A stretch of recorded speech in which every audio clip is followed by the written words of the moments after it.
pagi Bu. Selamat pagi Pak. Perkenalkan Bu, saya Argo Prakoso. Saya dari SMA di Jakarta. Jadi mau izin untuk wawancara pengambilan keputusan di Lima Etika. Terima kasih Pak. Assalamualaikum warahmatullahi wabarakatuh.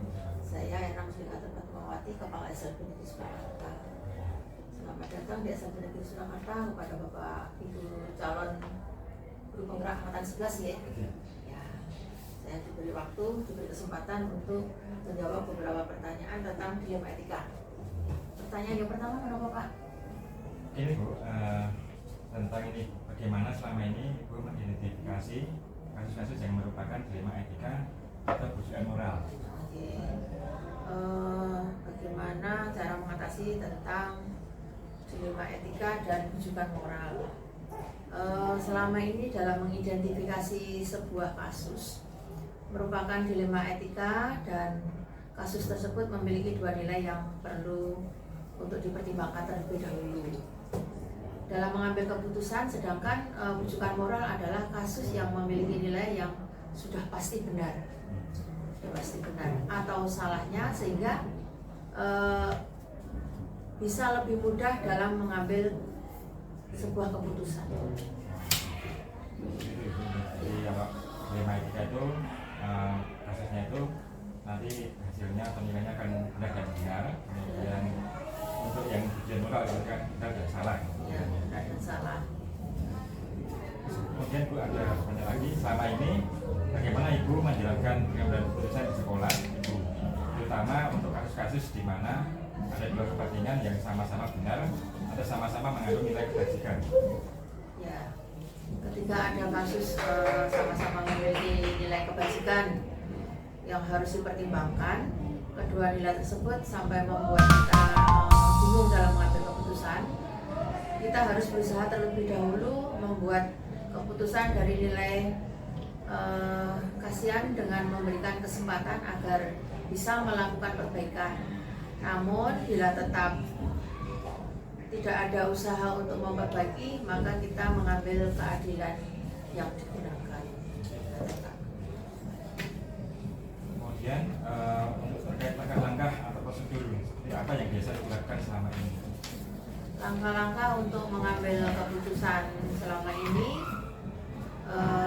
biasanya kita melalui komunikasi untuk mencari tahu apa yang sebenarnya terjadi. Dengan melalui komunikasi kita ada teguran, ada surat pemanggilan, ada juga pemanggilan intern, ada juga kita melibatkan konsultasi dengan pengawas MKKS, atau kalau kita sudah mengambil keputusan yang paling tinggi ke brigade. Kemudian hal-hal apa saja yang selama ini Ibu anggap efektif dalam pengambilan keputusan pada kasus dilema etika? Hal-hal yang dianggap efektif dalam mengambil keputusan dalam dilema etika adalah adanya komunikasi yang baik ya Pak ya, adanya komunikasi yang baik. Namun bila tetap tidak bisa diajak komunikasi dengan baik, maka teguran dan peringatan dari dalam sekolah yang kemudian kita konsultasi dengan pihak-pihak yang terkait kalau tidak ada perbaikan.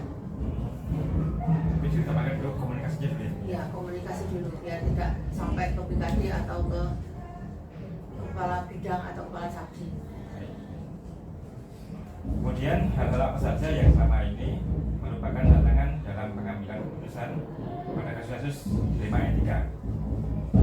Hal-hal yang kita ambil selama ini dalam mengambil keputusan dalam dilema etika itu adalah tantangan dalam kasus ini karena sulitnya menjalin komunikasi dengan baik, sehingga dalam suatu visi dan misi sekolah itu kan harus dikomunikasikan dengan baik. Ada nilai kasih sayang untuk berhasil. Kalau tidak berhasil maka harus segera ditindaklanjuti dengan nilai kebajikan, yaitu menegakkan keadilan. Semuanya untuk tujuan baik ya, keadilan. Kemudian apakah Ibu memiliki sebuah tata kelola atau jadwal tertentu dalam sebuah penyelesaian kasus dilema etika? Apakah Ibu langsung menyelesaikannya di tempat atau memiliki sebuah jadwal untuk menyelesaikannya atau apa seperti apa yang dijalankan? Untuk menyelesaikan masalah dilema etika itu kita tidak mempunyai jadwal yang tetap, karena kita melihat situasi yang ada mungkin masalahnya kan berbeda. Kalau masalahnya itu urgent, segera kita selesaikan. Jadi tidak terjadwal harus minggu ini tidak, tetapi kita melihat permasalahan yang ada, dan itu perlu dipertimbangkan berdasarkan nilai-nilai kebajikannya untuk mengambil keputusan yang berbeda-beda. Kemudian adakah seseorang atau koordinator apa yang selama ini mempermudah atau membantu Ibu dalam pengambilan keputusan dalam kasus-kasus dilema etika? Faktor-faktor yang mendukung atau membantu dalam mengambil keputusan dalam dilema etika itu kita dibantu oleh beberapa waka, karena visi dan misi sekolah itu kan dibuat bersama-sama dengan warga sekolah. Jadi kami dibantu oleh waka-waka atau waka kurikulum, waka sarana prasarana, waka humas, waka kesiswaan. Semua warga sekolah itu membantu, termasuk ke pengawas pembina. Jadi ada tim khusus ya, Bu? Iya. Jadi tidak diputuskan sendiri. Ya, diputuskan sendiri, tapi ada tim.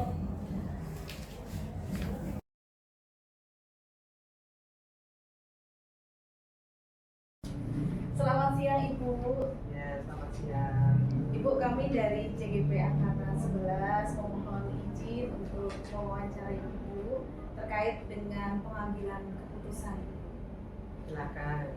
Baik Ibu, mohon izin Ibu, apakah Ibu pernah menghadapi situasi di mana ketika Ibu mengambil keputusan itu antara dua kepentingan Ibu yang sama-sama benar, kemudian sama-sama memiliki nilai kebajikan?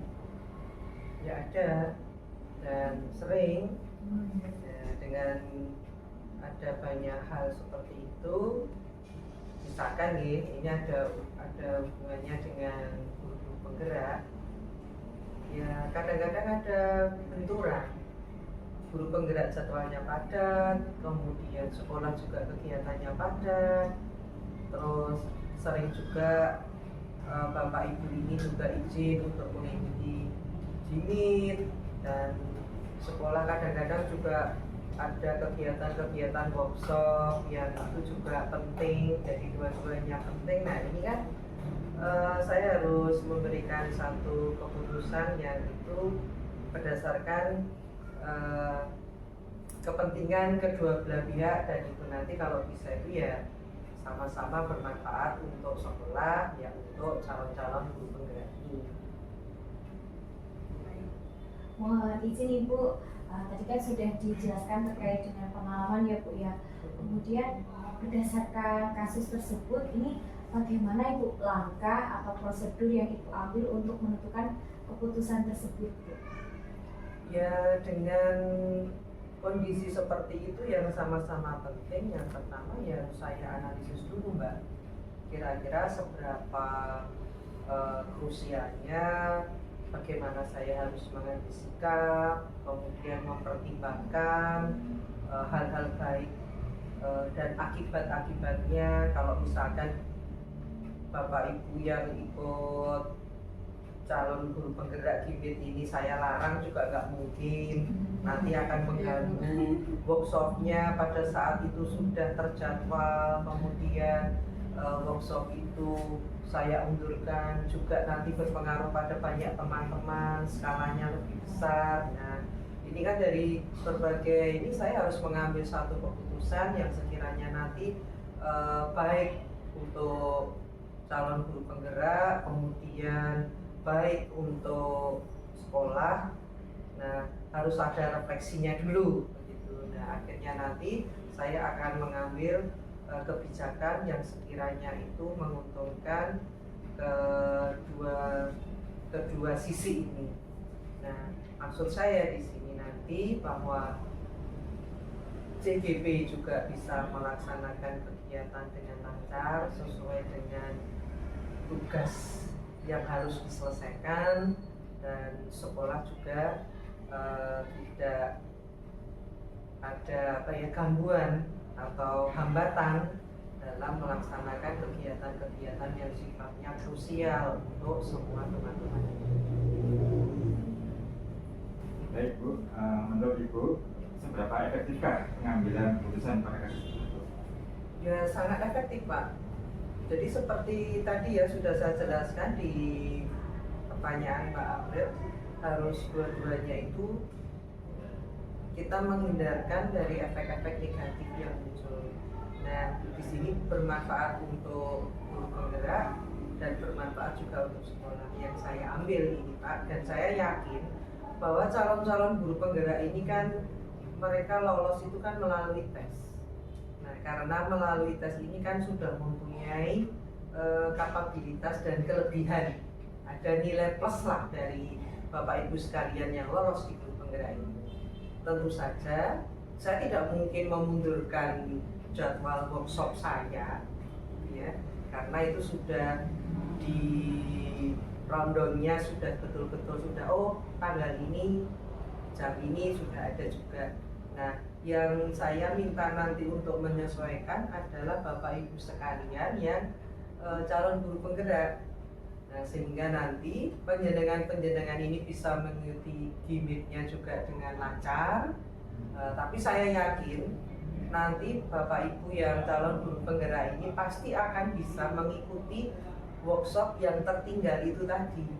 Nah, dalam pemikiran saya penjenengan semua tadi mempunyai nilai plus di sekolah ini. Jadi untuk mengejar satu langkah yang belum penjenengan dapat itu pasti akan bisa menyesuaikan dengan kemampuan teman-teman yang lain. Begitu Pak. Wah, terima kasih atas kepercayaannya Ibu kepada Iya. kami. Adapun lanjut untuk menanyakan Ibu izin, Iya. untuk pengambilan keputusan sendiri tantangan yang pernah Ibu alami seperti apa nih? Luar biasa Mbak. Gitu, penjenengan sendiri juga mengalami di situasi seperti ini ya. Tantangannya itu kadang-kadang kebijakan itu tidak populis, kurang bisa diterima oleh teman-teman gitu. Mungkin ada 1-2 teman atau berapa yang belum memahami maksud dari kebijakan yang saya ambil. Nah, supaya kebijakan-kebijakan yang tidak populis ini dapat diterima oleh semua pihak, mestinya kan ada komunikasi. Nah, disinilah adanya pendekatan-pendekatan secara personal dengan yang belum memahami itu, sehingga kesulitan-kesulitan yang ada di lapangan ini bisa terkomunikasikan dengan baik. Dan insya Allah teman-teman itu kalau sudah paham maksudnya apa, tujuannya apa, nanti arahnya bagaimana, teman-teman itu juga akan mendukung kebijakan itu. Bahkan yang saya alami sampai saat ini ya semuanya baik-baik saja dan mendukung penuh pada kebijakan-kebijakan yang semula tidak populis. Begitu Mbak.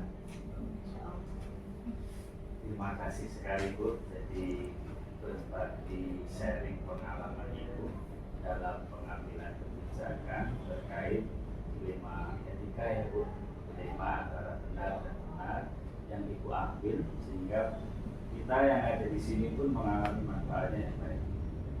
Kita minta Bu dari Ibu untuk jangan kepada kami berlima apa ya Bu saran yang Ibu sampaikan kepada kita nanti jika kami menghadapi permasalahan yang serupa tentang pengambilan keputusan antara dua yang membutuhkan kebijakan, misalnya antara benar dengan benar.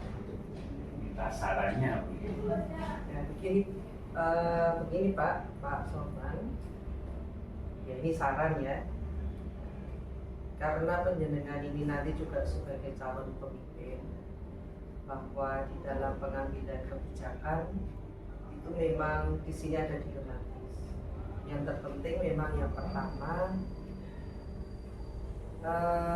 kita analisa dulu seberapa sih kesulitan dari permasalahan.